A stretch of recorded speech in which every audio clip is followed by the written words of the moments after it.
Hey, we are live. It is the Over Under podcast. 5 o'clock Thursday night. You know what that means.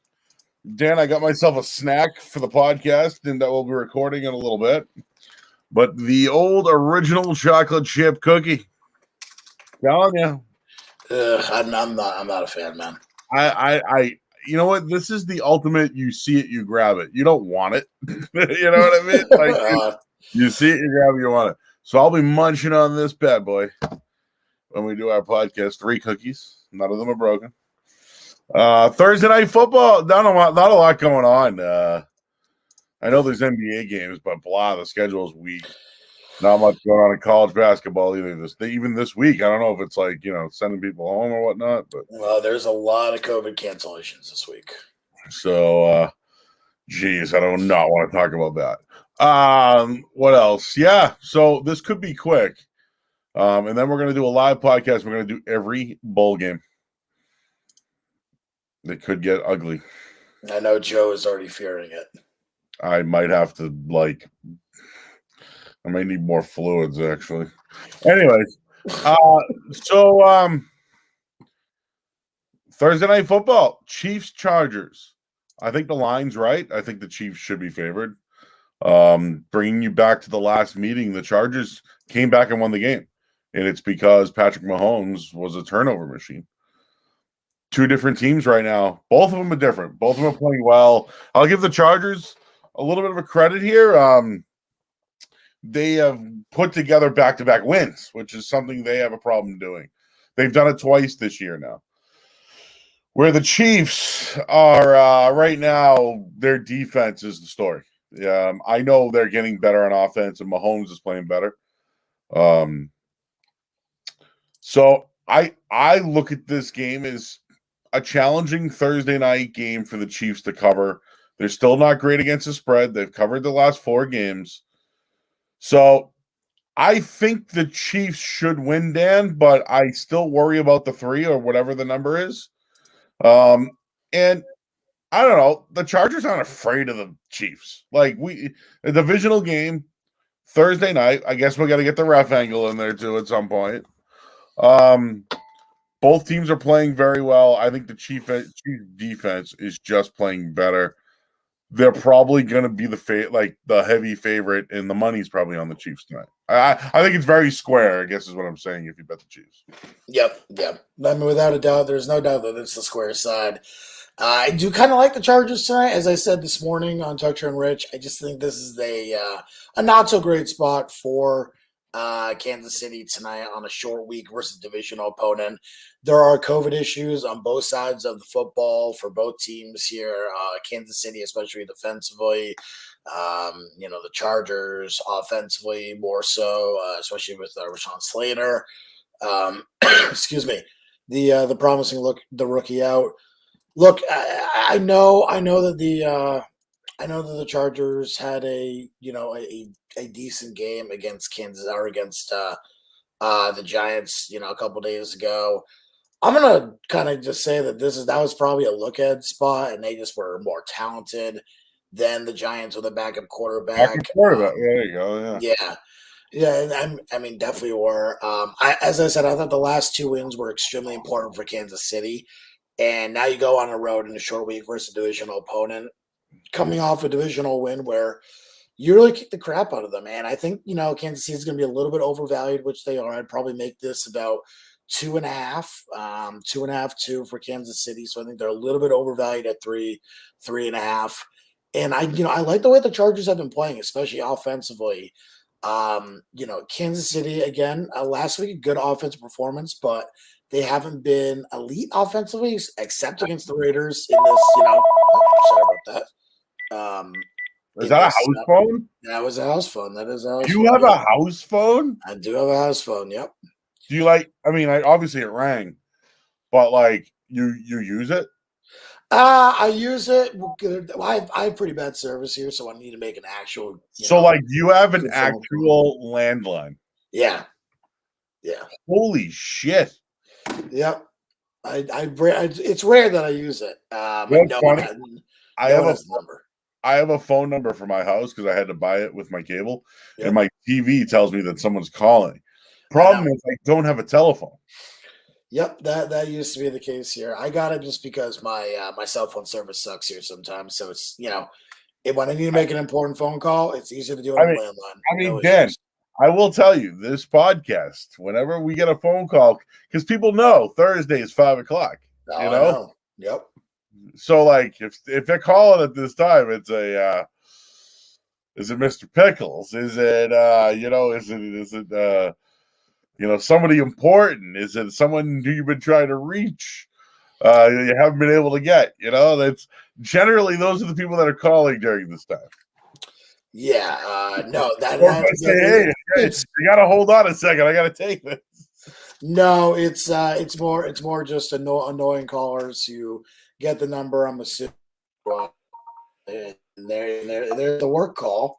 Just right now, just can't get away from it. And I'm assuming these are just the calls from whatever. The annoying people who don't want to deal with it, whatever. Look, yeah. So, anyways, go back to the game. The Chargers, Dan. The Chargers. Sorry, yeah. I'm putting out the YouTube link because some people are complaining the Twitter link is not working. Not my fault. There you go. So yeah, look, if the Kansas City's played very well the past 6 games. Offensively, though, outside of the Raiders, they've scored 20, 13, 19, and 22, which is, I like to think that they're probably playing a little bit better than their output actually represents, but still not exactly an impressive output before the prior game before that, 3 points on the road in Tennessee. And, of course, they scored 41 and 48 versus the Raiders, who are just, dog shit right now. I do think this is going to be a little bit more difficult game for them. I do think that the Chargers play very well against this team. I think they get up for this game, and especially having the last couple of years, as I said, I think you said this morning, right now Kansas City 0-3-1 against the spread in their last 4 games against LA. So I do think this is kind of an important game for the Chargers. And just in general, they're 8-5. I mean, they're firmly in the playoffs right now, but 8-6 and looking back, if they win this game today, they have a firm hold on the division. They'll be technically half a game ahead of Kansas City due to the tiebreaker, and they have they do have a challenging-ish schedule along the way. I mean, Texans, Broncos, Raiders. You got the Broncos in there, and you got the Raiders in there, but they'll have a stronghold on the division. So I am kind of curious to see what happens. Kansas City, in my opinion. Steelers, Bengals, Broncos, a little bit tougher, especially 2 on the road. So I'm just going to say this game is incredibly important for the Chargers, and it really is incredibly important for both teams. If either team wants the case. By the way, we have some breaking news with the Browns. Case Keenum has now tested positive. Get the fuck out of here! Who's going to play quarterback for them? Josh Johnson. I mean, my guess is that it looks like it's going to be Nick Mullins. Get from the 49ers there. Yep. That is the case. Dude, they're not going to cancel that game. I mean, they seem very determined to not cancel that game. I mean, dude, if we were in shape and we're in camp with a team, we're getting a look. you know what I'm saying? Like it has gotten very bad. I firmly agree with that.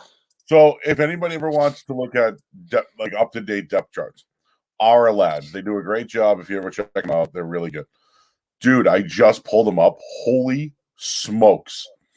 Landry, Wills, Teller, Austin Hooper, Baker Mayfield, and Njoku. Now let's add Case Keenum to the mix. They got the kid McKinley, McDowell, Adenbio, Anthony Walker, Johnson, Troy Hill, Jamie Gillian. Holy smokes! Did I miss anybody? Steve Carlson, Drew Forbes, yep, Jojo Natson, Nate Meters. How many guys on their team have COVID? The whole team has COVID. It certainly feels that way. It really does feel that way. Look, that's a Saturday game, and I know it. I know. Yeah, it's a Saturday game. We'll talk about it on Saturday. It's all impactful this week. Like, let's face it, the Chiefs and Chargers. This is a hell of a game for both teams, right? All right, keeping it against the spread for a second here. The Chiefs have won 6 in a row, but they're 4-2 against the spread. So I just look at it as they could win the game by a point tonight. 2 points. All I'm saying is they're not the team I would back to cover spreads despite a 6-game winning streak. You know? I also think the defense has to give a little bit tonight, right? Like maybe like both teams are gonna be challenged a little bit. It's a short week. Like, does that mean the offenses are slow, or I lean the over, Dan. I feel like both teams just have to be motivated to outscore the other. I don't think this is like a defensive matchup tonight. So Mahomes had those turnovers in the last game. How does he bounce back? And if there are turnovers, does that lead to points? I don't want to PP it. I want to watch a good Thursday night football game. I think the way the Chiefs are playing right now, they're a buzzsaw. But the line, I do like the Chargers tonight. And I think if they're gonna win, dude, they're gonna have to outscore the Chiefs. I think that this is going to be a little bit of a different game. I think defensively, both these teams are playing extremely well right now. I do think that this is going to be a game where defense is going to rule. Mistakes are going to matter quite a bit. I think this game goes under. Yeah, honestly, most likely. And I think we're looking at a war. I would not be surprised if Kansas City won by 10, and I would not be surprised if the Chargers won outright. I'm not PPing anything on this one. I'll throw on a prop. I'll throw a prop up later. I'm still looking for the best number on it, and the best number is out there on it. So I don't want to throw it up there yet, but I will throw a prop up there. But I'm not taking the side in this one. I do lean LA. I do lean LA for sure. But I mean, again, just there's a lot going on right now. So yeah, just not going to be betting on the side or the total tonight. Just real quick, I know some people said that they had problems. Dan, I looked. I went right on my Twitter. Boom, everything was fine. So yeah, maybe everyone's different. be on Chrome or something. I don't know. Everyone's different. Everyone's got whatever. But yeah, look, the YouTube channel also works very well. Nice and easy. There's the link going forward. I'll try and remember to put it in the in everything there. Up, and then there is another. Yeah, so it looks like there's 4 other defensive players that also tested positive today. So that means that right now Cleveland has 20 players out with COVID. 20. All right, I don't feel all right, Dan. I don't feel bad for people who make a lot of money. It's kind of like a thing about me. Oh, like I don't feel bad, but nobody wants to get this. Nobody I'm sure Baker Mayfield's taken multiple tests to be like, dude, I can play, and like, no, dude. This thing's on Saturday. It's like the pregame to like the Patriots and Colts. And it's just my all right. I'm not trying to blame anybody or point fingers or whatever. But there was something earlier this year about teams forfeiting. It sounds like the Browns got enough guys to keep playing, right? As of right now, yep. So that's it. They're gonna play on Saturday with whoever they get. Okay. Like that's it, right? We're not looking at a forfeit. We bet, right? Some people do parlays. They do open thing. Like if somebody's betting on that game, if you're asking me, I think we should wait until the day. Sure. That's fair. Actually, how do you feel about that? Is it better getting the Raiders now or waiting? Like, I think if you want a middle, taking LA right now, and there still are some 2.5s up. I think taking LA 2.5 is not the worst idea in the world. But I'll tell you, like last week they were +6. So as someone who has +6 on them currently, I mean, I'm not advising that you also take 2.5. I would just be careful in the situation. That's really what I would advise. Be careful. the other thing too is like the Raiders can't lose to that team, right? Like, I'm being dead serious. They can't lose, right? They I can't. mean, if they lose, they might have to fire the interim head coach. Honestly, Yeah. Like that's another thing I'm looking at is this is the easiest Browns laydown. Like the Browns can like literally use this as a bye week if they want, but they still have Nick Chubb as of right now, Yep. and some other. I just we're talking. We're talking about a think about this: a divisional game tonight, and I'm trying to keep it to that. Chiefs Chargers. Now the Raiders have a chance to beat the Browns, who are also in that playoff hunt. I know it's wild card, but whatever. This is a chance for the Raiders to hang on, be still in the mix. Somebody falls off, like let's say it's the Chargers. The Raiders still have a shot now. You know what I mean? Like this is a big game tonight, man. I know you're not on a side or a total. I know last week I did the Freiermuth. It worked out, right? Yep. I thought he was going to catch that damn final play of the game. I'm happy he didn't. I'm happy he did not. All right, I have two I want to give out tonight. Okay, got me. Let's talk about first before we do. I think Austin Eckler has been outstanding, man. I love him. I've actually they had an interview with him. I forget who, Phil Simms maybe. I got to learn about the kid. I didn't know much about him. I guess when he came in the league, they didn't even know who he was, you know? Yep. So there's an interesting story about him. So I like the guy. He does, what's his dance move that he does? He does a move. Whatever. I got to like the guy. I see the over under receiving yards at 39.5. Tell me what you see the prop at. Receiving yards. Let me see. I'll pull it up now. And the odds aren't great. I saw this earlier this morning. I wanted to grab it. The Eckler receiving yards? Yeah. 30.5. Over, please. PP. What's the why over? What's the juice on it? -110. Okay. Yeah.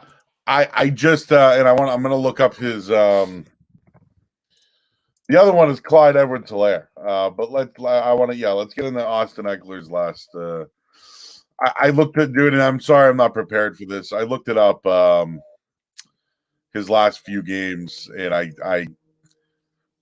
man, I'll get it. Pro Football Reference. The other while I'm looking that up, I'll give out another one. I think Clyde Edwards-Helaire is going to have to make an impact rushing the football. I saw 52.5 this morning. I like the over in that one as well. And I know, Dan, when it comes to props, you generally look at the under. Helaire is way up from that number. He is now at 60.5. Wow.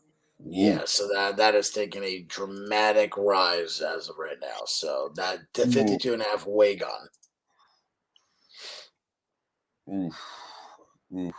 All right, just when it comes to Eckler, listen to his last 5 games, okay?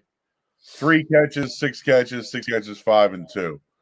So and I'm trying to get the yards. I'm sorry, I can't. I saw it this morning. I'm trying to.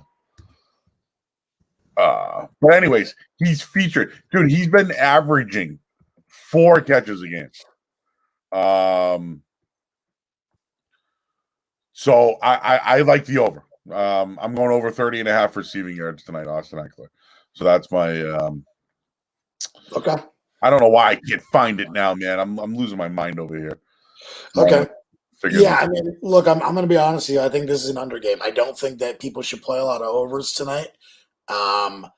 The one over, I think you're looking at potential turnovers tonight. I do think that there are going to be some mistakes from the quarterbacks, and I think that you're probably looking at, along those lines, which is where you're probably going to end up seeing. Because look, especially Mahomes.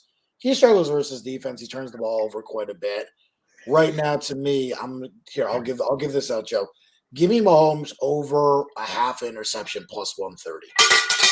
Okay, so there you go. So that is my one prop tonight. Mahomes have an interception plus 130. Um, Definitely better numbers out there. I'm seeing 145 right now, but whatever. I'll just give that out and we'll roll with that. So yeah.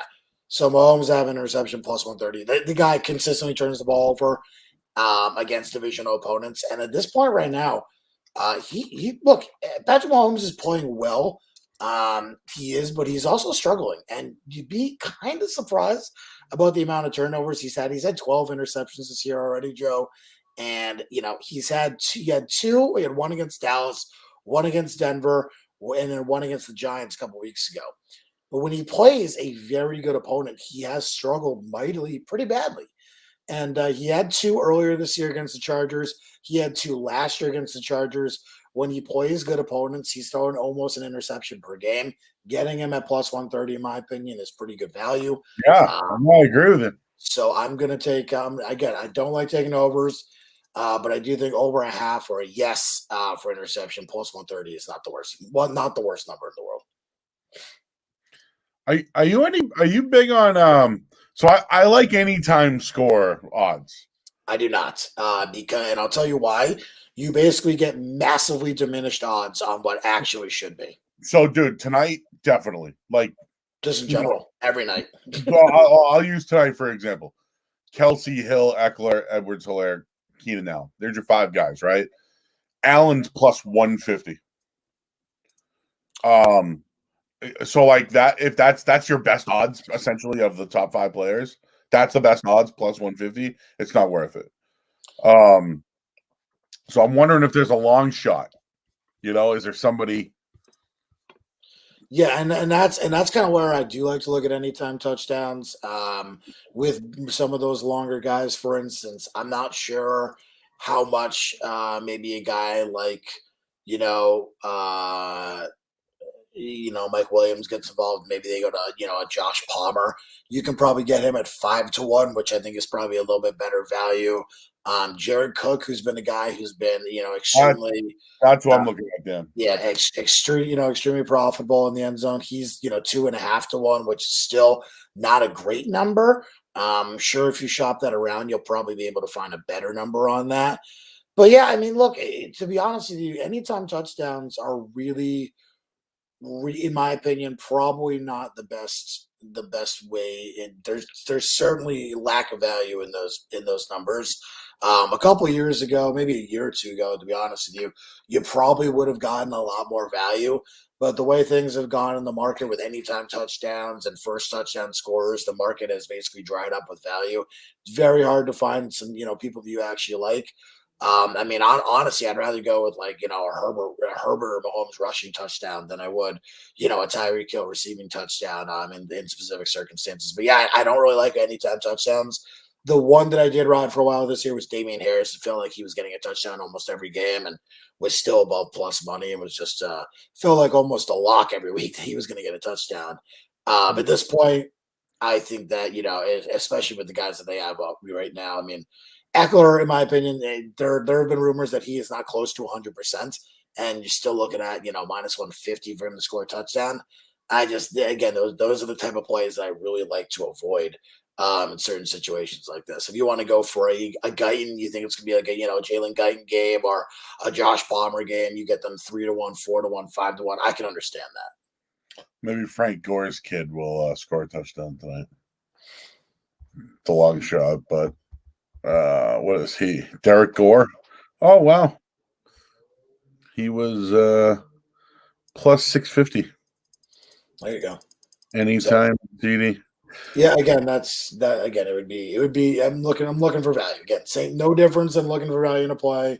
I'm looking for value in certain situations like that. So there you go. So there's no real value tonight, Dan. It's just two teams that play division favorite on the road. That square play alert. I have not looked at the official, and I'm sorry, Bill, to the Wrangle report. It's probably something I should have done right away. I'll look at his page real quick to see if Wrangle stats to see if there's anything there. He's now doing basketball. Rough numbers are updated. I don't know. I guess we'll get to those. I don't know if you saw him tonight. Who's the official tonight? Do we know? I do not. Let me see if I can pull it up here for you. It was sent to me, Dan. I'm bad. I'm bad. Gotcha. Yeah, I actually don't see a Wrangle report from Bill on this game. So there you go. Thursday night. Yep. We got to find out who the official is. It's always a. Yeah, let's see. It is Shaw. Yep, Shawkill. Dude, he's the worst. He throws like the worst. What was the stat? Not Sean Smith, not Sean Hockley. Sean Smith. Oh, Jesus. I was gonna say Sean Hockley is like the ring wrangler. Yeah. He's the wrangler. Yep, road and dog guy. Yeah, there's nothing right now for Sean Smith. So anyways, this is the second time apparently he's worked a Kansas City game. They won 13-7 over Green Bay. In the prior game. So, all right, that's all I got here tonight, Joe. All right, fine, that's fine. Seeing if I can get a zebra report. There is footballzebras.com. If you haven't known about that one. But yeah, we get. Oh yeah, this is. Yeah. All right, never mind then, guys. That's all I got. So we haven't given out a side. You gave out a prop. I gave out a prop. Yep. I lean the over, but I'm not going to take it. I lean the other way. I lean the Chargers. I lean the under. I'm not playing either one of them. All right, everybody. Hey, we're doing a big podcast. You should go listen to it. Unfortunately, it's not going to be live unless you wanted it to be live on YouTube, but we're not going to do that. So, hey, everybody. Oh, Smith, 7-4-1 to the road. That's what. Nothing over 60%, which basically means not probably something you really want to factor in your handicap. Wow, Jalen Waddle was added to the COVID list. I didn't even see this earlier today. Yep. It's getting bad. Baker Mayfield's out here posting tweets about how ridiculous this is. So the Patriots have removed Mac Jones from the injury report. I wonder what that was about. 9 Patriots questionable for Sunday. One of them with an illness, doesn't say anything else. And that's it then. All right, let's end this bad boy. We'll do our podcast. Thank you, everybody. Let's hit that Austin Eckler bet. And maybe Mahomes throws an interception as well. So, all right, Dan. We'll catch up with you in a minute. All right. Good luck, guys.